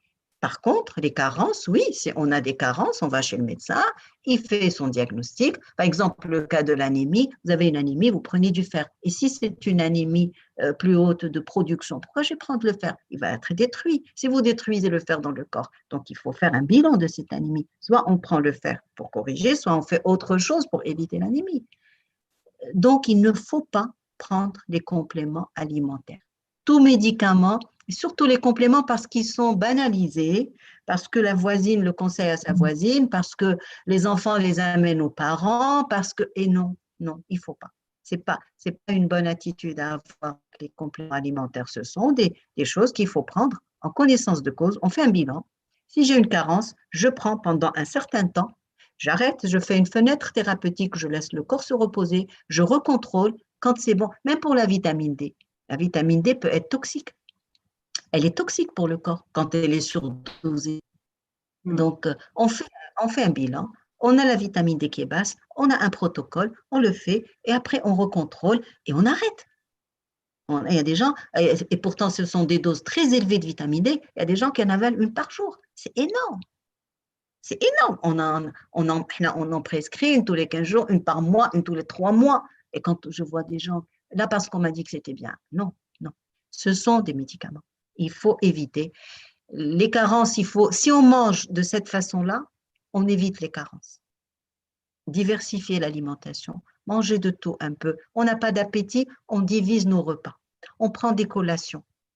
Si je n'ai pas d'appétit pour le petit-déj, je prends juste un fruit, un yaourt, et à 10 heures, je me pose, je prends un œuf, je prends un lait, je prends des dattes, je prends des noix, je prends des petites choses qui sont très riches, mais qui sont peu rassasiantes, on va dire. Si j'ai un petit estomac, si j'ai un problème pour digérer, voilà, on n'aura pas de carence. Si par contre on se sent fatigué, on fait un bilan. Tout le monde peut avoir des carences et on corrige en fonction de la carence qui est trouvée dans le bilan. Mais les compléments alimentaires sont à déconseiller. Ne remplaceront jamais l'aliment. C'est ça l'objectif. Merci. السؤال كان بخصوص المكملات الغذائية، فنجية قالت لنا بأن تخافوا من شنو تناكلوا. بعض المرات تنفقدوا الشهية وتيكون عندنا واحد النقص في المكونات. واش المكملات الغذائية هي مهمة أو لا من الأحسن أنه نتجنبوها؟ وحنا هنا طبعا كنهضروا دائما في إطار الناس اللي هما يعني كبار واللي كيستعملوا هاد المكملات الغذائية. فدكتورة بهية قالت لنا بأنه يجب تفادي المكملات الغذائية. لازم تكون درتي تحاليل ضرورية وتعرف واش الجسم ديالك محتاجهم. لازم تفاداهم إذا كنتي تتاكل صحي وتتحرك وتدير الرياضة وتدير المشي ديالك. هاد المواد هادو تيتخادو إلا كان الإنسان عيان، إلا كان عنده فقر الدم، ولكن ما يمكنش تاخذهم بلا بلا توجيه من عند الطبيب ديالك، لأنه تيقدروا يكونوا مسمومين للجسم. وفي نفس الوقت هما تيخلقوا تتخلق بهم أمراض بسبب الاستهلاك ديال هاد المواد هادو. إذا كان عندك نقص كتمشي عند الطبيب كيدير لك التحاليل، هو كيعطيك اشنا هو المكمل اللي نتايا محتاجه إذا كنتي فعلا محتاجه. وعطاتنا مثال ديال فيتامين دي، غالبية الناس كياخذوه غير هكذا عشوائيا على حيت جارتي خداتو ولا شي حد كنعرفو خداه. وفيتامين دي الاستهلاك ديالو بطريقة كبيرة كي يسمم الجسم. فخاصنا نعرفوا بأنه هذه المكملات هما أدوية، في آخر الأمر هما أدوية كيمشيو للجسم ديالنا وخاصنا نتفاداوهم. نوعوا الأكل ديالنا، نحاولوا ناكلوا صحي، نتفاداو هذه المكملات الغذائية. وإذا كنا عيانين نمشيو عند الطبيب ونشوفوه وهو غادي يدير لنا التحاليل الضرورية وهو غادي يعطينا شنو خاصنا ناخذ. Merci Fatem Zahra. Alors, on va parler un petit peu du confinement. Donc, durant ce confinement, notre alimentation a beaucoup changé. Soit on mange plus, soit on mange moins. On ne bouge pas beaucoup. Le moral n'est pas au beau fixe. Alors, quel est l'impact de tout ça sur notre santé? C'est vrai que le confinement a un impact sur la santé physique et psychique. Et psychique, pour commencer, de la psychique des gens âgés, des seniors, surtout quand on entend que bon, il faut faire attention aux gens âgés, il ne faut pas qu'ils attrapent la maladie, il ne faut pas qu'ils sortent, il ne faut pas qu'ils rencontrent des enfants, il ne faut pas, il ne faut pas, il ne faut pas. Tout ça, ça pèse beaucoup sur le moral, d'où l'humeur qui baisse, d'où le manque d'appétit. Ben, il faut essayer de se faire du bien, encore une fois. Essayer de ne pas trop être envahi par toutes ces informations qui nous entourent, essayer de savoir avoir un moment où je vais voir ce qui se passe, les informations, et le reste du temps m'éloigner. C'est très toxique, c'est très anxiogène. À longueur de journée, avoir l'information qui circule dans la maison, on l'entend sans l'entendre, mais elle nous impacte. Il faut savoir tourner le off. Tourne off, ça fait, on éteint. On verra ce soir quelles sont les nouvelles. On fait de notre mieux, on est au courant, mais ce n'est pas la peine de plonger jour et nuit dans les infos. Le confinement, on tourne en rond, on n'a pas le droit de sortir, alors on va s'occuper à la maison. Je vais faire quelque chose qui me fait plaisir, je vais peut-être jardiner, ou la bricoler, ou la lire, ou la broder, ou la faire penser à faire quelque chose. Organiser ma journée. Si je me réveille tard et que le déjeuner est servi à la maison à 12h30, je ne vais pas prendre mon bon petit déjeuner, je ne vais pas le prendre, je vais juste prendre un fruit, un laitage ou une boisson et puis marcher un peu en attendant le petit déjeuner, en attendant le déjeuner. Si je me réveille tôt et que le déjeuner est tard, je m'installe et je prends mon petit déjeuner. Maintenant, si le déjeuner saute parce que le petit déj a été pris tard, c'est un brunch, eh ben, je prends juste une collation. Là encore, je me fais une salade de fruits ou là, je me fais une salade de crudités, une salade riche, on va dire, avec du poulet, avec du thon, avec quelque chose, avec des œufs. C'est suffisant. Baraka, ça suffit. Et j'attends le dîner. Vu qu'on n'a pas déjeuné, le dîner va être servi tôt, en début de soirée, et ce sera le repas principal de la journée. Éviter les grignotages. Éviter de se servir donc le thé comme on est à la maison, on ne sort pas, on se fait un thé à 10h, on se fait un café à 11h, on se fait un autre café à 2h et un thé à 5h. Et malheureusement, avec nos thés, il y a beaucoup de gâteaux. Et puis, comme on veut se remonter un peu le moral, on se fait beaucoup de gâteaux à la maison, on rentre en cuisine, on se fait des pâtisseries, et les beignets, et les msemen, et les hachas, Je suis désolée, ça fait plaisir et on les fait, mais il faut savoir les rationner. On peut pas prendre matin, l'après-midi le goûter. Le goûter est très important chez nous au Maroc et surtout d'abord le confinement, il a laissé les gens à la maison et avec les enfants. Le goûter, on prend des choses qui nous font vraiment beaucoup de mal.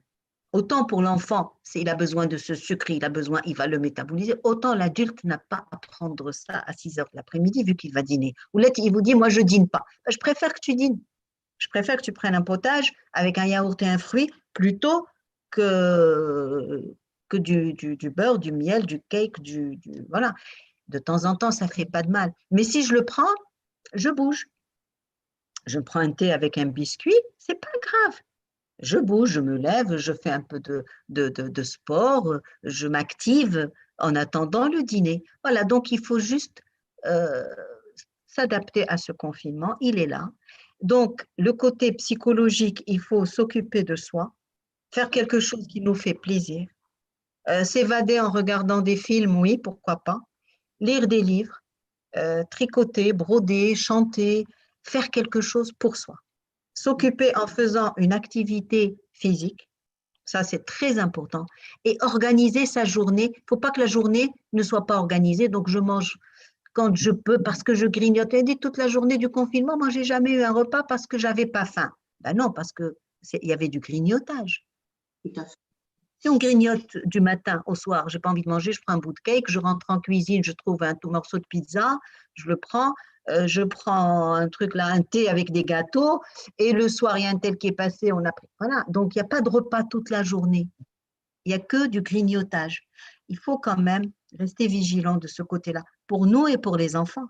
Les enfants aussi, on ne leur rend pas service. Donc, structurer la journée, c'est l'heure du repas. Non, ce n'est pas l'heure de manger. On mangera tout à l'heure. Un petit encas, il n'y a pas de souci. On a les petits biscuits. On a essayé d'éviter le sucre. Moi, le conseil que je donne, nos pâtisseries sont très bonnes, mais malheureusement, elles sont très sucrées. Et vraiment, il faut rester vigilant là-dessus. Voilà. Et puis voilà, l'humeur, oui, essayer de se faire des choses qui font. Écouter de la musique, c'est juste magnifique. Les gens qui ne connaissent pas, ils n'ont qu'à se plonger dans Dabakul Shikaïn sur YouTube, vous avez ce que vous voulez. Écoutez de la musique. Ça apaise, ça nourrit, ça guérit, ça stimule beaucoup de choses, ça renforce l'immunité.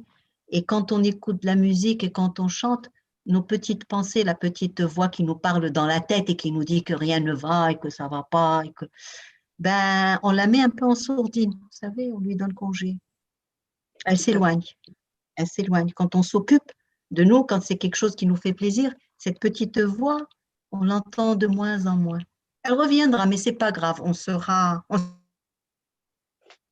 c'est que j'ai à donner pour le confinement. Et Dieu sait si on n'aura pas encore des confinements. Il faut juste structurer la journée. Si on n'a pas faim, on mange 2 repas par jour, c'est bon, c'est parfait. Il faut bouger aussi. Il faut bouger. Voilà. Ok. Tu peux y aller, Fatem Sarah.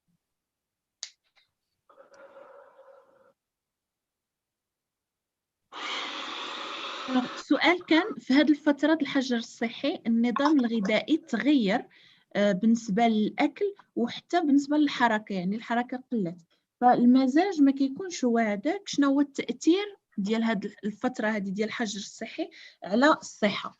دكتورة قالت لنا بأنه الحجر الصحي عنده تأثير كبير على الصحة، خصوصا عند الناس المتقدمين في السن. علاش؟ لأنهم تيقيلوا يسمعوا بأنه كاين يعني خطر عليهم في هذه الفترة هذه بسبب يعني المرض اللي كاين. فالنصيحة هي أنه يحاولوا يتفادوا أنهم يغوصوا في المعلومات الكثيرة على هذا الوضع هذا. بالنسبة للأخبار يسمعوا يعني مرة واحدة الأخبار، ما يكونوش كيعمروا راسهم بزاف بالأخبار بخصوص هذا الشيء اللي واقع والأرقام الحاجة اللي ما محتاجينهاش بلا ما يسمعوها. خاصهم يعيشوا لراسهم، يديروا أنشطة في الدار، ياكلوا أكل يعني متوازي، يكون في الفطور إلا هما فاقوا معطلين أو لا إلا هما فاقوا يعني في الأوقات ديالهم العادية ياكلوا الفطور ديالهم. إلا فاقوا معطلين يحاولوا أنهم يقدوا الوجبات، مثلا ياخذوا الوجبة ديال الغداء ديالهم، يقدوا الوجبات باش ما يكثروش من الأكل في النهار. علاش؟ لأنه كاينة قلة الحركة. يحاولوا يتفاداو يعني يبقاو ينقبوا النهار كامل، يبقاو ينقبوا او لا ياكلوا الحلوى ولا اتاي وتقيوتات المسمن الحرشه يعني النهار كامل لانه هذا الشيء ماشي صحي. يحاولوا ينظموا الاكل ديالهم، يتفاداو الوجبه المسائيه اللي هي قبل من العشاء. من الاحسن لهم انهم ياكلوا وجبه عشاء صحيه و يديروا شي حاجات أنشطة اللي يساعدهم أنهم يكونوا في مزاج مزيان. ينظموا الوجبات ديالهم على حسب الأوقات ديالهم ديال الفياق، إذا ما فيهمش الجوع يحاولوا ياخذوا غير وجبتين في النهار راهم كافيين. Merci Fatem Sarah. Donc là, on arrive à la conclusion. Donc juste avant de terminer, et on va prendre quelques questions juste après. Alors, quelques règles, docteur, pour un bon équilibre alimentaire chez un senior. Un senior doit être dans une hygiène de vie globale. L'hygiène de vie, comme j'ai dit, commence par l'activité physique, par l'hygiène du sommeil et par cette alimentation équilibrée, une alimentation saine et équilibrée et bien répartie dans la journée.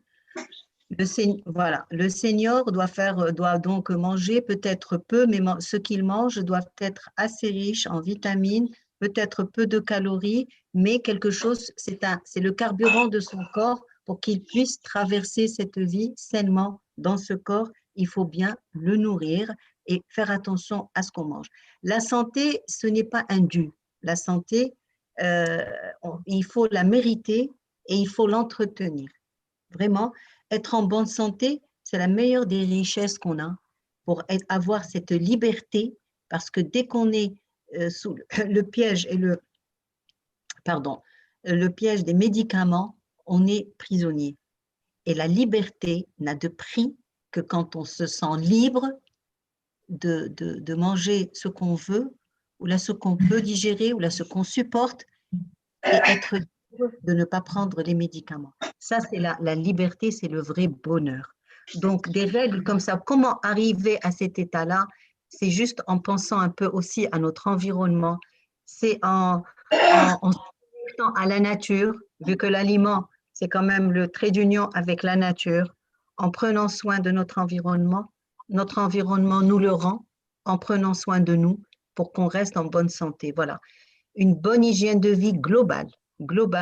L'alimentation fait partie de cette hygiène de vie pour justement arriver à l'objectif qui est de rester en bonne santé et ne pas oublier le sommeil et l'activité physique. Voilà, c'est les conseils que j'ai à donner à tout le monde et en particulier aux seniors. Et se faire plaisir, ça renforce l'immunité.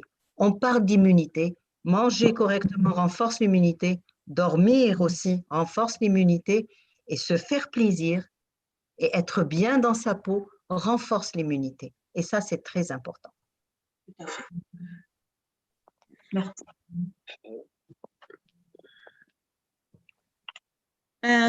آخر سؤال كان شنو هي القواعد اللي خاصنا نتبعوها أو اللي خاص يتبعوها الناس اللي هما في سن النضج باش أنهم تكون عندهم صحة جيدة. فالتأكيد اللي كتأكد عليه الدكتورة باهية هو أنه لازم يكون الأكل صحي. لازم أنه انتبهوا شنو كياكلوا. الصحة خاص يحافظوا عليها. لازم يتفادوا أنهم يطيحوا في الفخ ديال تناول الأدوية. كتقولنا بأنه ما حد الإنسان تياكل طبيعي وما تياكلش الدواء، فهذيك هي الحرية. خاص يتهلاو في راسهم، يكون عندهم نظام ديال الحياة ديالهم، نظام شامل يكون صحي. وهنا كتهضر على الأغذية تكون صحية، النوم يكون يعني النوم عندهم نظام النوم ديالهم يكون جيد، يكونوا كيمارسوا الرياضة، يتهلاو في راسهم في الصحة ديالهم العقلية والجسدية. وهذا الشيء كل شيء كيساعدهم باش أنهم يقويوا المناعة ديالهم ويتفادوا أنهم يطيحوا في أمراض. فوالا. Merci Fatem Serra, merci Docteur Behia, merci à tous pour votre présence. Donc, si vous avez des questions, on va prendre quelques questions. Alors, Najia, je vois que il y a beaucoup de questions sur YouTube. Je vais commencer. On n'a pas des questions, mais on va sur YouTube, on va نقراهم. D'accord? Très bien. Okay. Alors, قال لك ما هي الأشياء التي يجب تجنبها لجعل الغدة الدرقية تعمل بنشاط دون مشاكل؟ La thyroïde.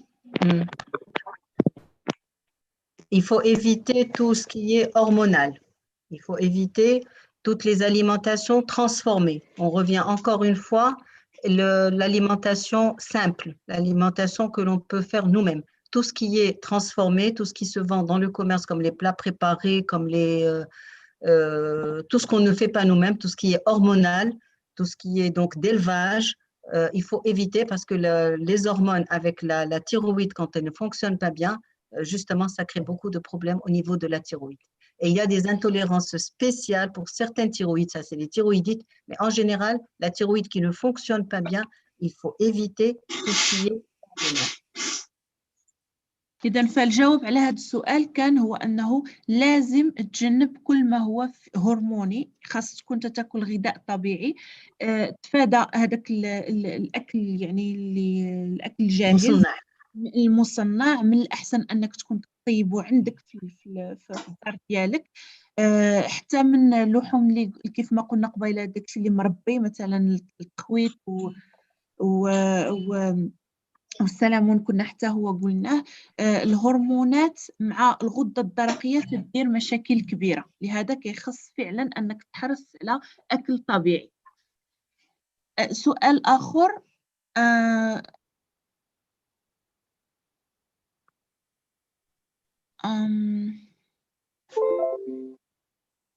est-ce qu'il y a un problème sur la santé des gens qui prennent des herbes sans avoir l'avis d'un spécialiste? Des herbes, ça veut dire quoi? الأعشاب يعني si c'est des herbes aromatiques, il ne faut pas trop en prendre. De toute façon, on n'en prend pas des tonnes, c'est juste pour aromatiser. Si c'est maintenant des herbes que l'on met en infusion ou là que l'on fait bouillir et qu'on les boit, ça risque d'être toxique parce qu'on ne maîtrise pas le dosage de ces herbes. On ne maîtrise pas le dosage. Surtout, il ne faut jamais faire bouillir des produits naturels et boire. À la rigueur, des infusions. Infusion, ça veut dire mettre la plante dans de l'eau chaude, laisser quelques minutes et boire. Mais la bouillir, ça peut devenir un poison. L'exemple l'absinthe, Shiba, quand on met un tout petit peu dans le thé, c'est aromatique, c'est bon. Mais quand on fait bouillir et quand on en met beaucoup, c'est un poison. Carrément, ça peut tuer. Donc, il faut, si c'est les herbes aromatiques, de toute façon, on n'en met pas beaucoup, comme le thym, comme l'origan, comme on en met un peu, c'est pas grave.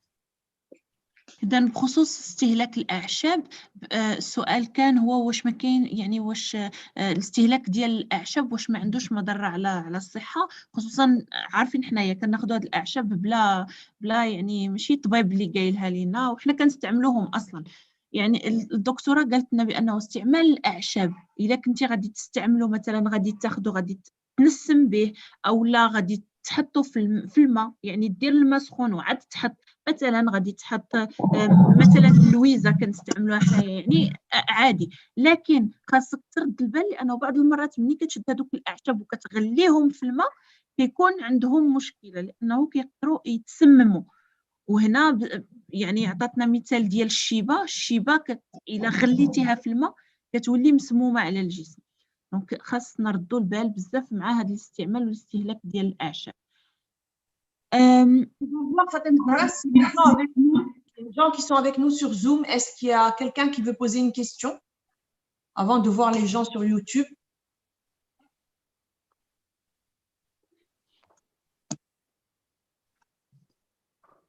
Bon, vas-y Fatem Zahra, je pense qu'il n'y a pas de question, donc vas-y s'il y a quelque chose sur YouTube.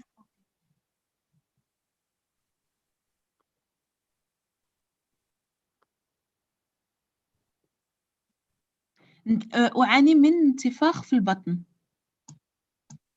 في يوتيوب عندنا شي حد قالنا عندها مشكل ديال انتفاخ في البطن. Alors là, on peut revenir à la mastication. On peut revenir au mode de cuisson. On peut revenir il y a des gens qui sont intolérants à certains produits. On peut revenir aux fruits que l'on prend juste après le repas, qui donnent une fermentation et qui peut donner des ballonnements. Il y a plusieurs raisons au ballonnement, plusieurs raisons. Donc, la mastication, la cuisson, le mélange des sucres avec les protéines pendant la digestion, ça fermente. Donc, cette personne doit déjà faire attention à ça et après essayer d'éviter de faire une petite enquête et de voir quels sont les aliments qui lui donnent. Il y a des gens qui sont ballonnés par les navets ou là par les choux. Il y a d'autres qui supportent très bien les choux et ne supportent pas la patate douce. Ça dépend. Chacun fait son enquête et voit l'aliment qui le dérange. Il n'en prend pas beaucoup. Mais souvent, c'est la méthode de cuisson, c'est la mastication et c'est la fermentation, c'est-à-dire mélanger le sucre avec les protéines pendant la digestion. Ça donne des ballonnements. بالنسبه للمشكله ديال انتفاخ البطن، الدكتوره كتقولنا بانه كيخصك تشوف النظام الغذائي ديالك كيفاش داير، تشوف اولا المواد اللي انت تاكلها لانه يقدر يكون شي حاجه من هذوك المواد هي اللي كتنفخ لك البطن ديالك. ثاني حاجه تشوف الطريقه كيفاش انت كطيبهم، وكذلك بالنسبه للمضيغ ملي كتكون كتاكل واش كتمضغ مزيان الاكل ديالك ولا لا. وكذلك بالنسبه لهذا المواد اللي ربما كتخلط مثلا السكريات مع البروتينات، هذه الا خلطتيهم كيقدروا يعطيو واحد التفاعل وينفخوا لك البطن ديالك. اذا فخاصك تشوف ضروري غادي تكون شي حاجه من هاد المراحل كاين فيها شي اشكال اللي خاصك تخدم عليها باش انه ما يبقاش عندك هذا الانتفاخ. عندنا سؤال هنايا في زوم: ما هو الغذاء المناسب لمريض السرطان؟ مريض السرطان كاين سا ديبونش من سرطان. كاين سرطان ديال الجهاز الهضمي، كاين سرطان ديال العظام، كاين سرطان ديال السرطانات. كل واحد عنده مسائل اللي خصو ياكلها. السرطان الثدي خصو يتفادى حتى هو داك لي بروتين، اللحوم اللي فيها لي زورمون، الماكله اللي فيها لي زورمون. دونك سا ديبون واش السرطان il est hormonodépendant, est-ce qu'il est hormonodépendant ou là. En général, les gens qui ont un cancer doivent bien se nourrir parce qu'ils ont une fonte musculaire, ils ont un affaiblissement, ils ont un amaigrissement. Ils doivent prendre des petits repas, des petites quantités mais assez riches, doivent prendre des supplémentations protéinées, ils doivent se refaire leurs muscles parce que la chimiothérapie affaiblit beaucoup le corps. Et donc, et s'il y a une anémie, ils doivent prendre une alimentation riche en fer. Donc, ça dépend de beaucoup de choses. Mais ils doivent avoir un suivi. L'alimentation, pendant la chimio ou la radio, quelqu'un qui a un cancer, il a intérêt à être suivi parce que ça les aide beaucoup. Bien se nourrir, ça renforce le médicament d'un côté. Ils sont attaqués par les médicaments de la chimio, mais ils peuvent se faire du bien en renforçant leur immunité et en mangeant correctement ce qu'il faut. Et c'est adapté à chaque personne de quel cancer il s'agit. Peut-il avaler, ne peut-il pas avaler? Faut-il faire des bouillies enrichies? Il y a beaucoup de... Mais il faut que l'alimentation soit riche en produits naturels et pauvre en hormones. كتبت هي سرطان الثدي. سرطان الثدي تفادى les hormones, تفادى tout ce qui est les poissons d'élevage, les viandes. Non, malheureusement, les viandes, elles sont, les poulets sont pleins d'hormones. La viande rouge, c'est plein d'hormones. Si elle peut avoir du bio, ce serait excellent pour limiter l'apport d'hormones parce que le cancer du sein est hormonodépendant. Oui. إذا فبالنسبة للغذاء المناسب لمريض السرطان خاص يكون يعني غذاء متوازن، تحاول تكون فيه الخضار والفواكه، تفادى كل ما هو هرموني بحال دابا اللحوم، الحاجات اللي هي مربية، اللحم الأحمر يعني من الأحسن تفاداه خصوصا بالنسبة للناس ديال سرطان الثدي. كل ما كليتي طبيعي كل ما مزيان، ولكن كتقولنا بأنه كيخص يكون متبعك بيض في التغذية ديالك، يعني خاص ضروري يكون هذا يقدر يساعدك يقول لك شنو الحاجات اللي هي تقدر تاكلها واللي لازم تفاداها. ولكن عامة أي حاجة اللي فيها هرمونات لازم تفاداها في السرطان. Il y a aussi les additifs, tout ce qui est industrialisé, toutes les alimentations, les aliments transformés. Transformé, ça veut dire je vais acheter un plat préparé, ou là je vais acheter une pizza toute faite, ou là je vais acheter quelque chose qui est déjà préparé.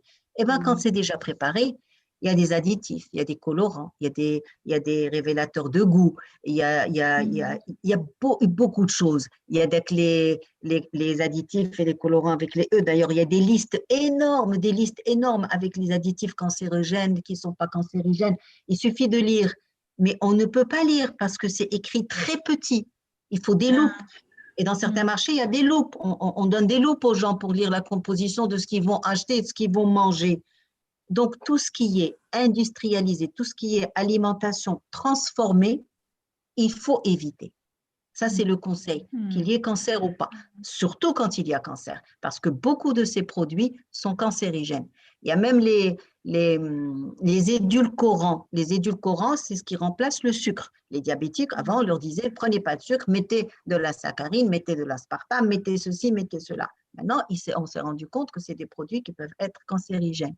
Donc, le diabétique, moi, je lui dis, tu ne mets pas de sucre, tu ne supportes pas le sucre, habitue ton goût à se passer du sucre et tu vas découvrir la véritable saveur de l'aliment.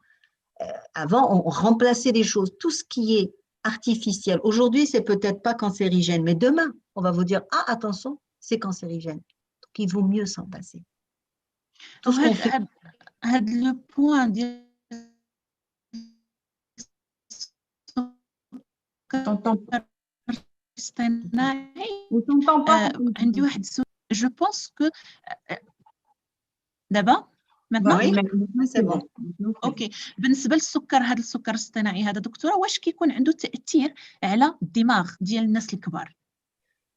Il y a des études qui disent oui, à les maladies neurodégénératives que l'on voit, l'Alzheimer, le Parkinson et tout ça. Il y a des études dans ce sens qui disent oui, que les édulcorants auraient un effet néfaste sur le cerveau. Mais ce qui est prouvé, c'est que c'est des produits cancérigènes. En tout cas, la saccharine a été prouvée pour être cancérigène pour la vessie.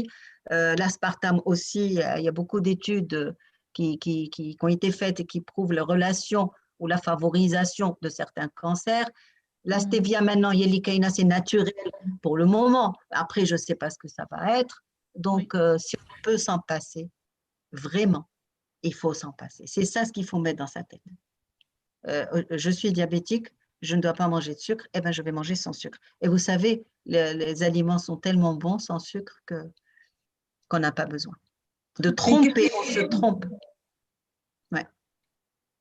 إذا فمن الأحسن الواحد أنه يتفادى أنه يستعمل أي حاجة Tout ce qui est مصنعة، Exactement. أي حاجة ماشي طبيعية، الماكلة اللي كتشرب مزنقة، الماكلة ديال البواطات، الحاجة اللي ما طايباش في الدار. علاش؟ لأنه هادشي كلشي كيكون زايدين فيه، سواء هادوك اللي كيلونوا به أو اللي كيغيروا به المذاق ديال الماكلة، ولا مواد باش يحافظوا على الماكلة أنها ما تخسرش. وهذه كلها مواد اللي في الأول وفي الآخر كتأثر على الصحة.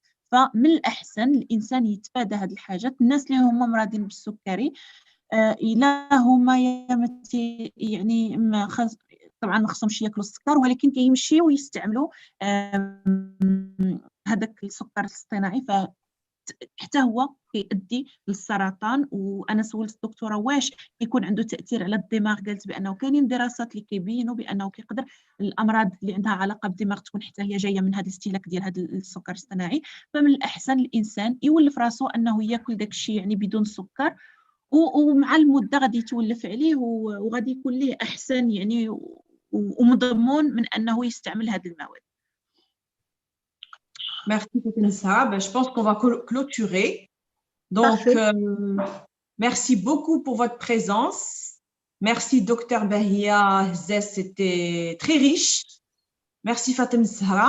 Et bonne soirée à tous. Et on vous dit à très bientôt, Inch'Allah, dans un prochain rendez-vous.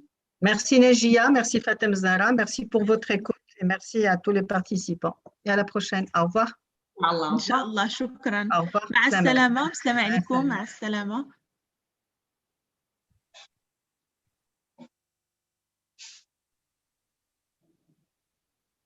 شكرا، تبارك الله عليكم. شكرا. Merci beaucoup. Merci Nejia. تبارك الله عليكم. Merci.